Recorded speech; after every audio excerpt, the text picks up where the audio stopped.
There is a story the British Army did not want told.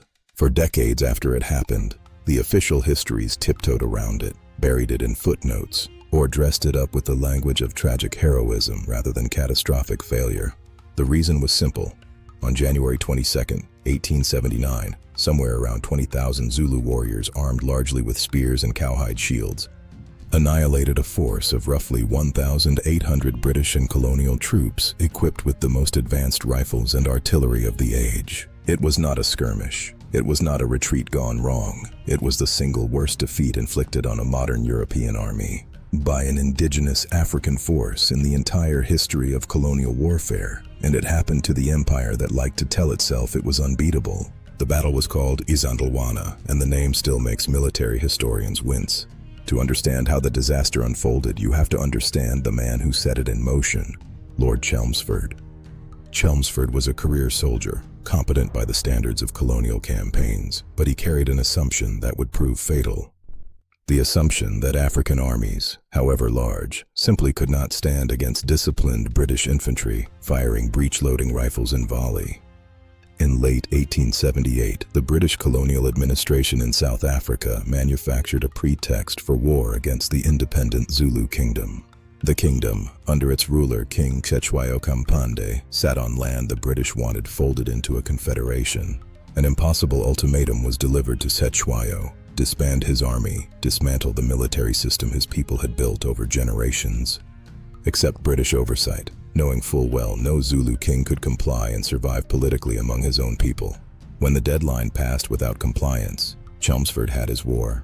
He invaded Zulu land in January 1879 with roughly 18,000 men, split into 5 columns, intending a fast, decisive campaign that would crush Zulu resistance before newspapers even had time to ask questions. Chelmsford personally accompanied the central column, which crossed the Buffalo River at Rorke's Drift and pushed into Zulu territory. By January 20th, this column had made camp at the base of a distinctive sphinx-shaped rocky outcrop the local people called Isandlwana. What happened next is where the story stops being about Zulu battlefield genius alone and becomes a story about British command failure. To understand why it worked the way it did, you have to go back roughly 50 years, back to Shaka, the Zulu king who built it. Shaka transformed loose clans into the Amabutho system, age regiments loyal specifically to the king, bound by shared training and identity. The Zulu military system was, by any honest assessment, one of the most sophisticated indigenous fighting forces on the African continent. On January 22nd, British scouts rode directly into the hidden Zulu force. Discovery meant surprise was gone. Tens of thousands of warriors rose simultaneously. They began moving on the British camp at a pace that consumed the ground in far less time than the men at Isandlwana had to prepare. The opening did not look like a disaster. British infantry poured volley fire into the advancing Zulu chest from several hundred yards out. Martini Henry rifles cut down Zulu warriors by the dozens. For the first hour, it looked like the one-sided massacre Chelmsford had expected. Then several things went wrong. Ammunition resupply broke down. Boxes were stored in crates requiring specific tools to open quickly. Second, the extended skirmish line was simply too thin for 1,800 men to hold against the encirclement developing in plain sight. Third, a near-total solar eclipse began, darkening the battlefield. To the Zulu, it was confirmation of ancestral favor. To the British, pure dread. To the Zulu warriors, already moving with disciplined coordination, the darkening sky read as confirmation of ancestral favor.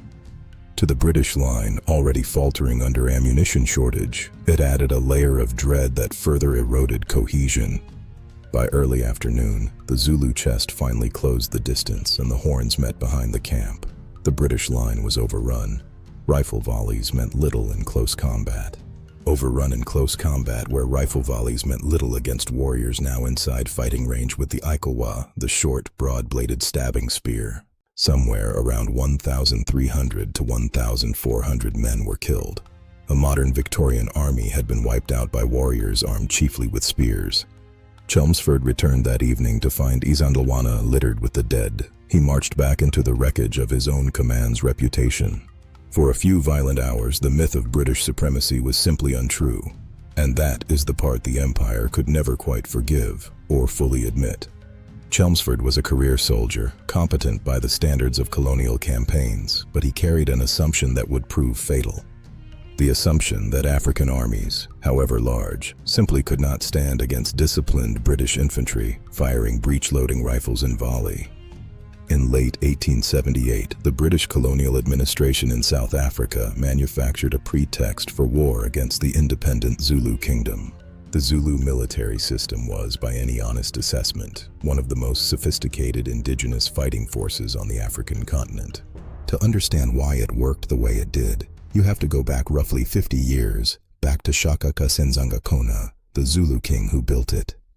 Shaka came to power around 1816 and began transforming the Zulu clan from a minor political entity into the dominant military power in southeastern Africa. The reforms he imposed were revolutionary. He reorganized the army into the Amabutho system, age regiments drawn from across the entire kingdom, bound together by shared training and a shared identity tied specifically to the king rather than to any local chief. This was a political reform. By pulling young men out of their clan loyalties and placing them into cross-clan regiments, Shaka built an army that centralized royal power. Each regiment lived in its own military settlement called an Akanda, a royal homestead where warriors drilled, ate, and slept, and existed in a state of more or less permanent military readiness. A young man entered the system in his teens, moving through age cohorts, until he was formally enrolled as a warrior, at which point he was prohibited from marrying until the king granted his regiment the right to do so.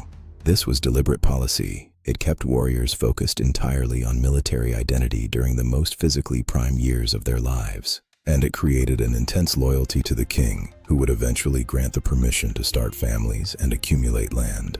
The training these men underwent was serious. Zulu warriors routinely covered 40 to 50 miles a day on foot, barefoot, over rugged terrain. Over terrain that would exhaust most trained soldiers moving at the same pace. They maintained that pace over multiple consecutive days. They carried minimal supplies, typically a sleeping mat with food carried separately by boys who served as attendants. Their speed was legendary. Shaka's other major innovation was weapons doctrine.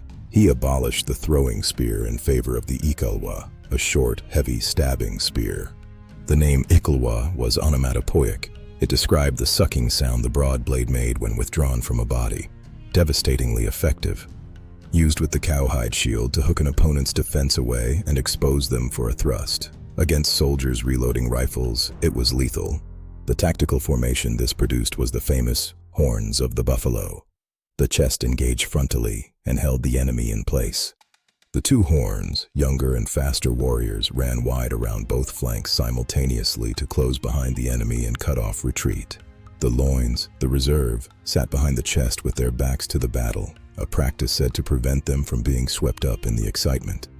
Command and control depended on experienced generals positioned at elevation to observe the entire battlefield, communicating through runners. The formation that approached Isandlwana that day numbered somewhere between 20,000 and 25,000 warriors, organized across multiple Amabutho.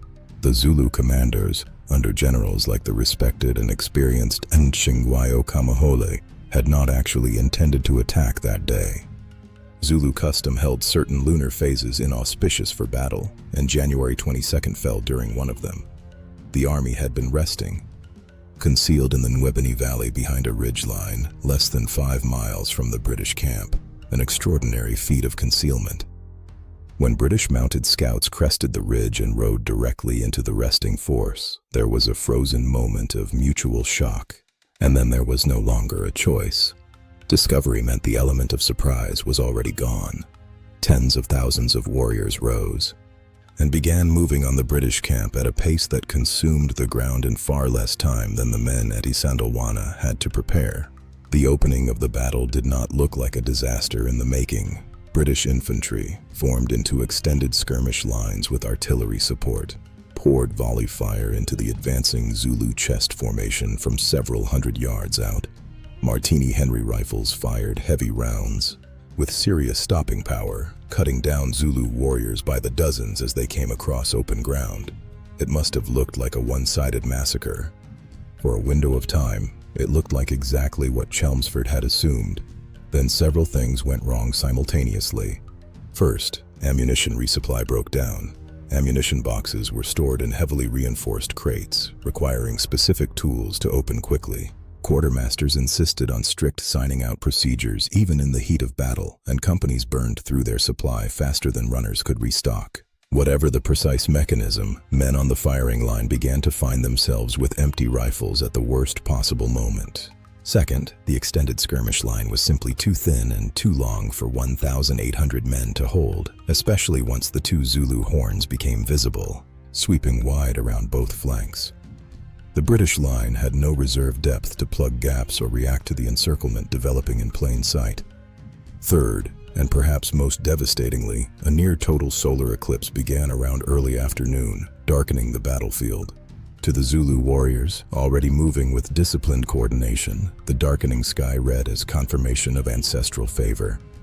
To the British line, already faltering under ammunition shortage, it added a layer of dread that further eroded cohesion. By early to mid-afternoon, the Zulu chest finally closed the distance, and the horns met behind the camp. The British line was overrun in close combat where rifle volleys meant little against warriors now inside fighting range with the Eclipse stabbing spear. What followed was not a battle in any organized sense anymore. It was a collapse. No mercy, no quarter, and no survivors in the center. Colonial accounts leaned heavily on the language of massacre and savagery, language that obscured the command failures. Somewhere around 1,300 to 1,400 were killed. A modern Victorian army had been wiped out by warriors armed chiefly with spears. Colonel Polaine died near the camp. Officers fought in tight knots back to back as ammunition ran out entirely, several reportedly dying defending the regimental colors of the 24th Foot, a detail that became its own legend in Victorian Britain. Zulu losses were also severe. Estimates range from 1,000 to as many as 2,500 killed or mortally wounded. Equipped with the best weapons, had been wiped out by warriors with spears and shields. That asymmetric reality detonated through London. Chelmsford returned that evening to find Isandlwana littered with the dead. He marched back into the wreckage of his reputation. The political shockwave in Britain was immediate and severe. London woke up to headlines about the worst colonial disaster. Headlines about the worst colonial military disaster in living memory. Isandlwana. And that is the part the Empire could never quite forgive. After the British victory at Ulundi in July 1879, Cetshwayo fled into the northern Zululand bush, evading search parties for nearly 2 months. Captured in late August, he was taken to Cape Town and held as a prisoner, a king in exile, in a city he had never seen. The administration expected him to fade into irrelevance while Zululand was partitioned among 13 separate chieftains, a deliberate balkanization. What happened instead was something the British had not anticipated. Cetshwayo became something of a political and social sensation in Cape Town. Victorian Britain had a complicated relationship with defeated leaders, a tendency to project onto them a kind of noble dignity. He attracted the attention of missionaries and journalists who became convinced the war had been unnecessary and the terms unjust. In 1882, Cetshwayo was permitted to travel to London. An extraordinary development a captured king received at the British capital. He met with Queen Victoria at Osborne House, an audience that produced one of the stranger diplomatic moments of the Victorian era. A British monarch and the king whose army had killed over 1,000 of her soldiers, sitting in conversation about the future of Zululand. Cetshwayo appealed for restoration, arguing with political sophistication that the partition of his kingdom had produced chaos rather than stability. The argument was effective. In January 1883, he was returned to Zululand, but over a reduced territory set aside as a British-supervised reserve. The conflict came quickly. Zibhebu's faction attacked Cetshwayo's forces at Ondini in July 1883, routing the Loyalist army. Another portion was given to a rival faction under Chief Zibhebu, who was openly hostile to Cetshwayo's return, and elevate a smaller defensive action into a counter-myth of heroism, returning within months with overwhelming force to ensure no one repeated it. For a few violent hours, the unstoppable myth of British colonial military supremacy was simply untrue, and that is the part the Empire could never quite forgive. For one day in January 1879, beneath a sphinx-shaped hill, history was changed by courage and strategy. That story deserves to be remembered and fully told. leaving Cetshwayo wounded, again a fugitive in his own territory. He died in February 1884 at a homestead in the Nkandla forest. The official cause was recorded as heart disease, though rumors of poisoning circulated among his supporters and have never been ruled out.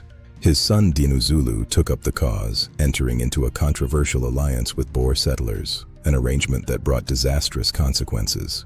The kingdom that Shaka had built and Cetshwayo had commanded was never again reunified in the form that had assembled in the Ngwebeni Valley.